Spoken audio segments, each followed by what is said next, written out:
Hello, everyone. Welcome back to the Patreon podcast. This week I wanted to talk about the art of omission, which is a very fancy term that I made up on my drive home today. So I've been playing a lot of nonograms, which might also be considered Picross, depending on who you talk to. The short version is it's a paper-based puzzle like Sudoku, except you're basically drawing like a little pixel art image based off of some the clues that are given to you.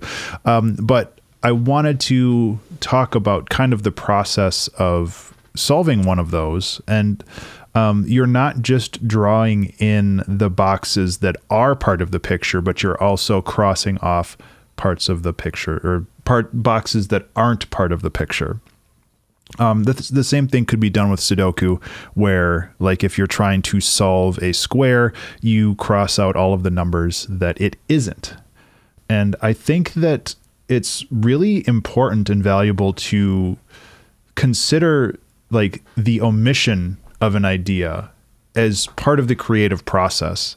This is something that I've been trying to get more into lately and better understand, just because it's something that's so valuable when you're approaching any kind of creative project, where it's not just, what can I add to this? You should also be thinking, what shouldn't I add to this? Or what can I remove that's already there?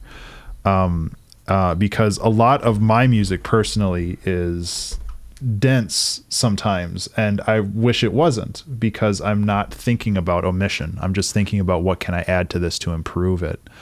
And I really love the idea of approaching this creative work in a completely different way and trying to figure out what works and what doesn't need to be there. And I don't know, like this is one of those episodes where I just had an idea and I started recording and I didn't really know what I was going to say. But it's a simple concept, but it's something that just really needs to be kept in mind when you are working on, any kind of creative project. Because I think that when you're working on, a song, is it possible to remove stuff and still retain the essence or the soul of the song? Or is it something that needs to be there? And I've been asking myself that a lot more frequently lately, where I get to a point where the song is a little too dense and I need to start thinking about how to remove things to basically allow everything to breathe. But I want to make sure the things that I remove or call back and just like push into the background of the song, those things don't change the nature or the spirit, or like I call it the soul of the song. Basically, like the message that you're trying to convey through the song. Like if you remove this, are you still conveying the same message? Like it's just a little cleaner. It's easier to pick out.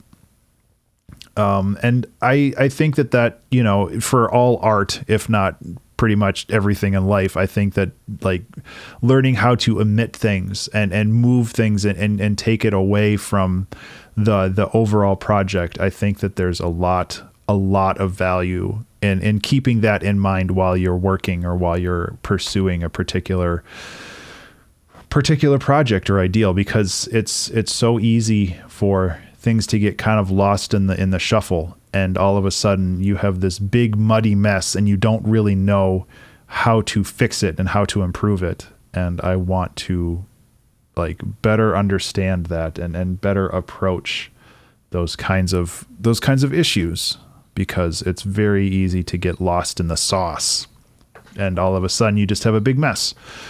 So yeah, I'm just talking in circles now. This is a bit of a shorter episode, but I really think that it's important and valuable to consider when you are, talking about your process or, approaching a particular project. It's just something to keep in mind. Like, what can I remove from this to keep the whole thing, God, what's the word I'm looking for? Unified? And the other way to approach this is if you are omitting things from the very start, those are things you don't have to worry about in the future. So like it helps combat the empty canvas syndrome, you know, where you start with an empty project and all of a sudden you can do anything, which kind of paralyzes you. So if you basically start omitting things, like all of a sudden, you know, well, this song's going to be in 7/8 time and I'm going to do this in, you know, F minor, or, you know, any of that stuff, like all of a sudden, like you're omitting huge swaths of choices that you don't have to worry about anymore. And you can start focusing on what you do have available to you, and you can help solve that puzzle. I don't really always think about like making a song as solving a puzzle, but sometimes it really is like that, where it's just like you have this setup and you have these clues as to where everything is going to go. And then you just have to kind of fill in the blanks until you get there. And there's like, obviously there's still like creative license that you have throughout that process, but yeah. Sorry, Tycho's scratching himself in the background. Anyway, that's it for me. Guys, thank you so much for being a Patreon supporter, and thank you so much for listening. It really means a lot to me, and I very much appreciate it. I hope that you have a fantastic Friday and a wonderful weekend, and I'll talk to you in the next one. Be remarkable.